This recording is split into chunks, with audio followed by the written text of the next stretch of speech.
Alright guys, it's been a while. Here's the new ride. I sold the Cummins, made some money on it with the tranny. I sold it because the injection pump and the lift pump were going, or so I thought. So I got this thing now. Picked it up for like $1,000 or something. It's pretty clean.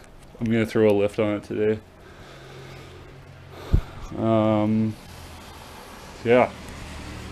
It's automatic. The interior is really nice on it. I've been daily driving it. I've never had a Jeep before, so I thought this would be a good one to get into. 4.7 V8. I already put a thrush muffler on it. Sounds pretty good. Cleaned up the engine bay. I threw some new lift struts on the rear. I've got some new hood support struts that I'm going to throw on today too. So yeah, lift. 3-inch spacer lift. And I got new spring isolators for the front, upper and lower, because this thing's got a bit of a rake to it right now. So yeah, I'm gonna throw this lift on. Hopefully it doesn't take me too long. I'm gonna pop the mud flaps off because they look ugly. I already took it had running boards when I bought it. I took those off because they looked ugly. Got some new tires for it as soon as this lift is done. Probably gonna go into work today, and after the lift is done, and throw these on. They're about 31.5s, 32s. Should be pretty tight in here. Should look pretty good. Fitment looks pretty ugly right now, but after the lift is on, the tires are on. I'll see if I can pick up a nice set of spacers, throw those on. So yeah, let's get to it. It should be a pretty easy lift to install. You just gotta pop off the shock mount on the bottom or the upper and the sway bar end links, and then drop the axle down. The whole spring should just come out. The hard part's going to be getting it in with the spacer, because as you know, the spring, like it'll come out easy, but putting this much more in, I might have to like stand on the hub and pry it in or something. But brought some air tools home from work, so hopefully this goes smoothly. Hopefully it doesn't suck after I'm done. Let's get to it. Okay, so just popped off the wheel. It's a 19 mil. Basically all you need to do, pop off this end link here. I think it's a 15. And then your two bottom shock ones, they're 13s. And then the jack's on the axle right now. So I'll just drop the jack and then this whole spring should come out. Throw the spacer in there and the new isolators and pop it all back together. That should be it. I'm just hoping none of these bolts break, because this is an old Jeep, so brakes are good on it though, so that's good. Okay. Alright, so compressor's running so you can't hear anything. I just popped off these bottom ones. They both came out no problem. Same with this end link, so really surprised here. So now let's drop this and see how easy this is going to be for me. Probably going to be hard as hell.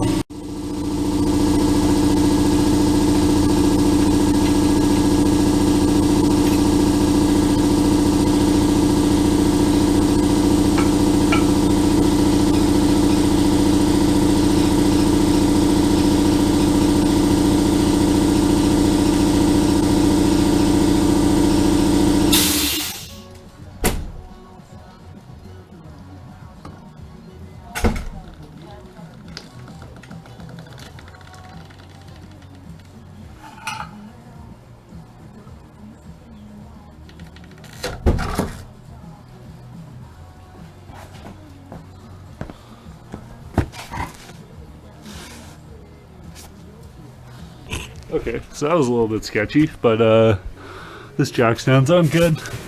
It's only leaning a little bit. So, spring's out. So I've got a new isolator for this, and we've got a new isolator for the rear as well. There's the spring out like that. So just get a crowbar or something under there, take that out. We can throw this all back together. I was thinking about stacking spring isolators, but I don't think that's a good idea anymore. So let's give this a shot and see what happens. Okay, so there's the spacer. It's going to sit on top like that. spring isolator goes in up there. I don't think there's any specific way it needs to go. Yeah, then the spring just sits up there. Got the new one on the bottom already. This is going to be a tight fit. I already know that. So this is going to be good. And the reason why this is so easy on mine too is because I've got a, I hope you can see that, I've got a U-joint front drive shaft, Jesus. And then the back's got a double cardon U-joint, so obviously at some point this was replaced, because usually they come with CV style ones. So it's good that mine has this, because now I can, like, I would be good to do like a way bigger lift. Like I could do a 6-inch lift without any modification to the front drive shaft, which is a problem with these WJs. So yeah, hopefully, like, this is gonna be a tight fit. Oh my god, this is as low as it goes.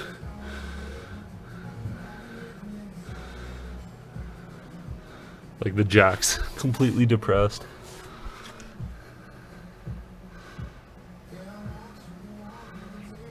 So I may need to go higher and get this on a higher level. Oh god, I hope not.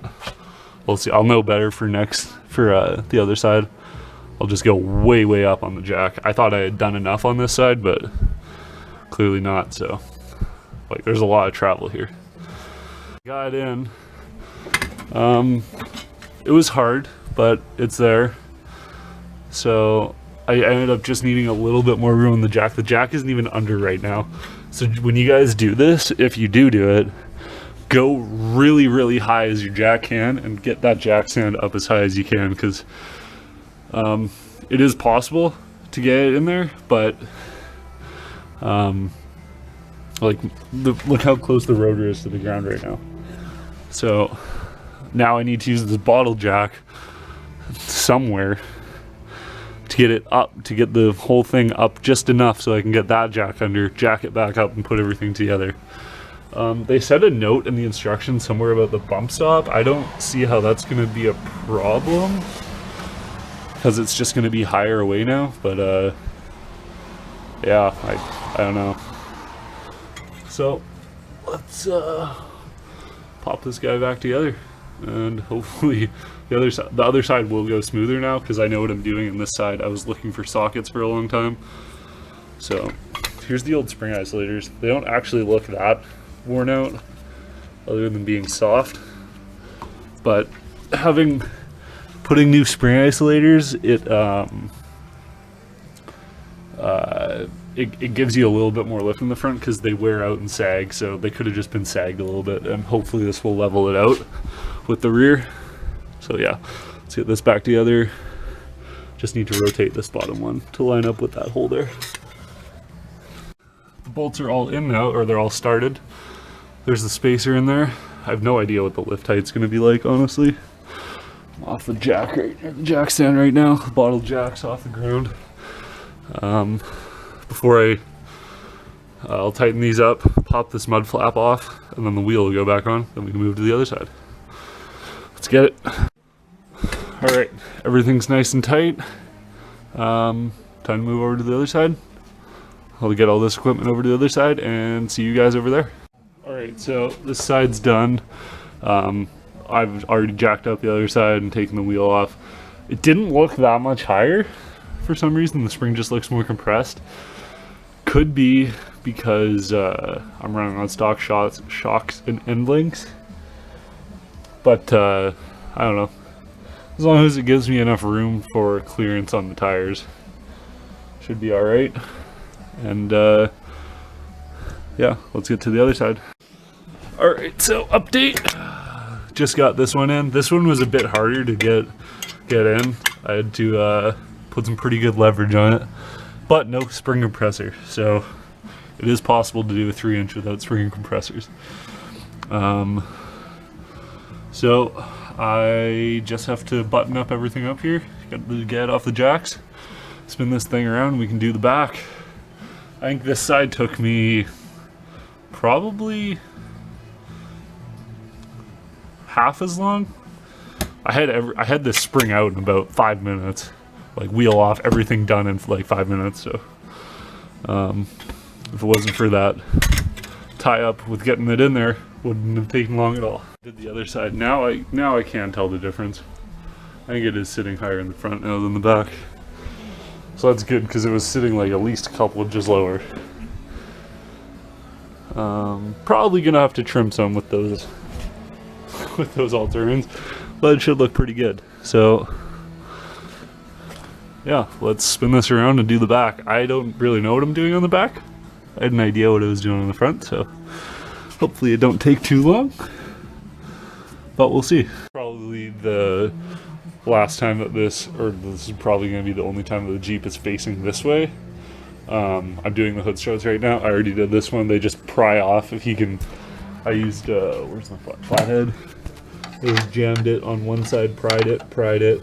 As soon as that was off, you can just get enough leverage and just yank the top one off. This one, it's got a zip tie around it for whatever reason, so I gotta take that off. I'll just cut it, screw it. So before, the hood wouldn't even hold itself up, and now I guarantee this thing's just gonna fly up. Yeah, like no effort. Nice. So there's new hood struts. I did the rear glass lift struts because they were the same way. It like wouldn't hold at all. This one you could like kind of wiggle it a little bit, and then you could like get a spot where it would hold. But these ones are nice and strong now, and these ones are strong arm brand. So let's spin this thing around and do the rear lift kit. Hopefully it doesn't take me long, because it's cold and it's raining. Okay, let's take another look here. Yeah, it is higher, so that's good. I just wanted a little bit extra room to clear those tires, and that was it's a 3-inch like this. Where is this even from? I don't even know the brand of it. Like it's eBay, obviously. Let's see if I can find something on there. I don't know. They just say a 3-inch full leveling kit. Most Jeep guys do the 2-inch BB budget boost, so this would be a 3-inch budget boost. I see no problem with it so far, so let's do it. Okay, this side should even go faster because rear axle, the diff carrier is right in the middle, so I just jacked up by that, both wheels off the ground. Should be able to go twice as fast, I guess, because the thing that takes longest is all the jacking. So let's do speed run here. It's like, what time is it? It's like just after 11 o'clock. I bet I could be done this whole back end by like noon for sure. Out driving out by noon, definitely. In 10 minutes, this lower bolt is off. I just need to get this end link off. The other side's all unbolted. The good thing about the back is that literally all you need is a 15 socket and an 18 wrench, and you can take apart everything. So I took apart everything and tried dropping it down, but I didn't think I could get enough. So I'm taking this side apart in two and then dropping this whole thing down, and hopefully that it'll let the whole rear axle drop way down and it'll be easy to get at. So basically I was just waiting for the compressor to finish so I could get maximum torque on this bolt, because it's kind of being difficult. I got the other mud flap off, so it's just this mud flap left, and it's been 10 minutes, so I think I'm gonna definitely make that 12 o'clock deadline. The brakes are really good all the way around on this, so that's good. And the e-brake works too, surprisingly. Okay, so update half an hour later. This side's proving to be a little bit more difficult. There's way less room, and this bump stop in the middle is really annoying, but I finally got it done. So the only thing is that I can't get this seated properly, because the way I had to do it is I had to shove this spring in without the bump stop in there, and that meant that I needed to shove the bump stop through the coil spring after it was in, and now I can't get enough force on it to keep it seated. But I don't think that's going to be a problem. It's just weird how like nothing's really keeping this in line, but I think it should be okay once it's together, because like the spring is gonna, or the shock is gonna hold it up, and like the shock, this is as far as it goes, so it won't let it extend past, and I don't think there will be a problem with the coil spring popping out in the very worst case. So I think I'll be all right. It's just kind of like, I wish I could see it in there, but like I can't. There's nothing I can get in there. Like I'll try and get in there with this pry bar in a second, but yeah, then I can jump onto the other side. And now that I know what I'm doing, I can do it a little bit faster. I'll just pull that bump stop out of there. I had to pretty much stand on this while trying to put it in, so it's definitely difficult by yourself, but it's doable. Kind of in pieces, and this side, it's being just as hard, if not harder, than the other side. If I had someone helping me here, I could easily do it. It's just hard to put enough force down on the or on the axle, and then I need someone to push the spring up. And if like I had that, I could do it no problem, but it's hard to push it down with one hand, pull the spring up with the other in this little space. So I'm just hoping that someone can come help me. My dad's at work today, and all my like it's my weekends are Thursday, Friday, so it's like I don't even like I can't call on my buddies because they're all working or in school or whatever. So yeah, it's just kind of unlucky that way. One of the Will from down the street, who you've guys seen his Ranger and his Toyota, he was able to come help me. He was at home, luckily, and he just wedged this down while I shoved the spring in, so that's all good now. We can just throw this thing back together. Shouldn't take long, about 10 minutes. And yeah, let's do it. Wheels are back on. Just gotta drop the jack down. I'm gonna include when I put the wheels on in this video for you guys, just because there's no point in me waiting. I've been taking a lot of time off YouTube just because like I'm working full time, and honestly, like it just doesn't seem like a lot of people like my videos, which is fine. Like I don't care. I'm not not deterred by it. It's just, I don't know. If I make videos now, it's only because I want to keep a record of what vehicles I've owned, and I can have them on the internet so I know what I've owned, because I own so many. So yeah, let's drop this thing down.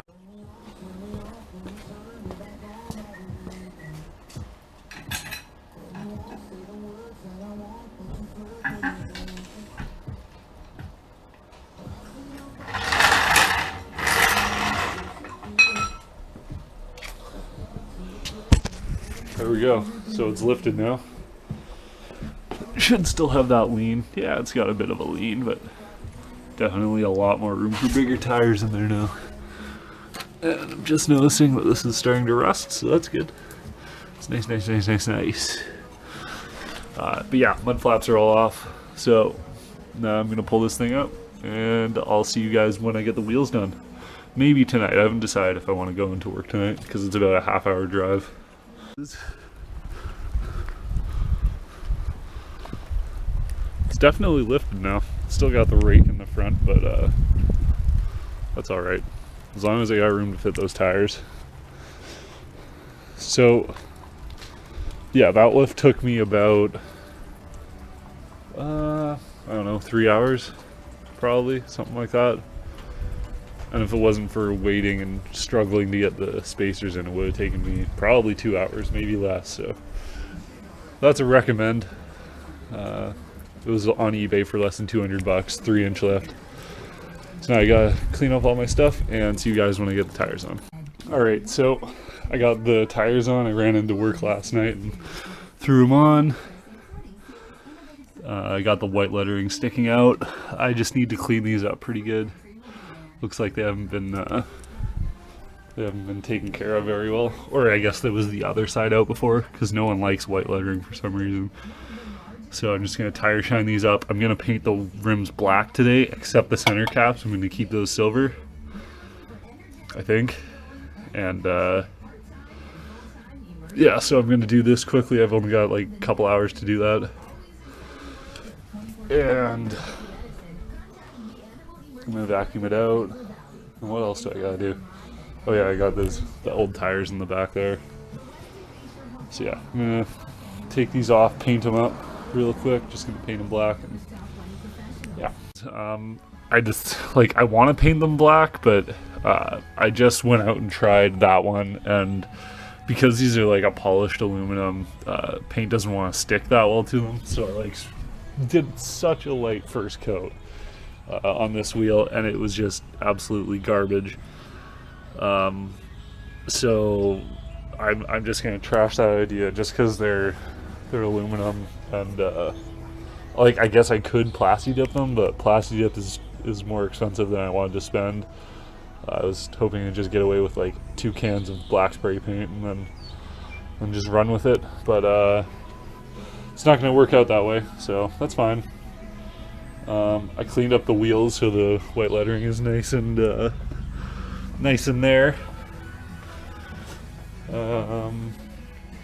Pretty much, and then I bought some gravel guard too. I'm thinking about painting the bumper, the grill black, and then from here down black. I think it would be a good idea with the gravel guard because it'll just stop it from rusting, and it's starting to rust through here. This is starting to get a little bit crusty, so I don't know. At least I know that the brakes are all good on this thing, and I want to black out the taillights. I couldn't find any of that where I'm from. It's all about a half hour away from me, so it's all right. And I was thinking about painting the bumper black too. Just do both bumpers from this line straight down, and same on the side. I thought that might look pretty cool. But we'll see what you guys think. You guys probably don't even like the Jeep, but it's cool. These tires are awesome. I'll get an outside shot for you once this thing's back together.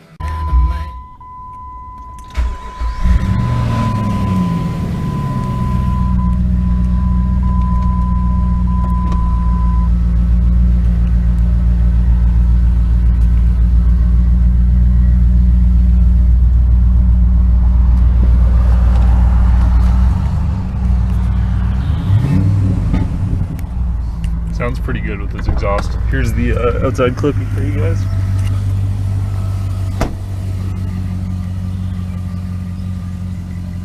Definitely looks a lot better. I like the way the tires turned out. So I'm just gonna park this thing, and that'll be it for this video. If you guys want to see more videos on this Jeep, let me know. I don't really have any other big plans for it. I bought this as a beater daily. That's something that I can take off-roading, just because I got it for so cheap. And even right now I'm into it for less than $2 grand, so that's pretty good, seeing as the wheels and tires cost me the tires and the lift cost me less than $300, so yeah. I plan on, or I'm going to sell the tires that were on this. Hopefully I can sell those for a couple $100, and then basically only pay $100 for the lift and tires.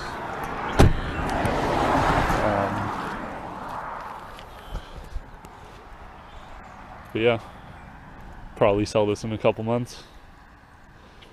Maybe do some painting. Let me know what you guys think. See you in the next one.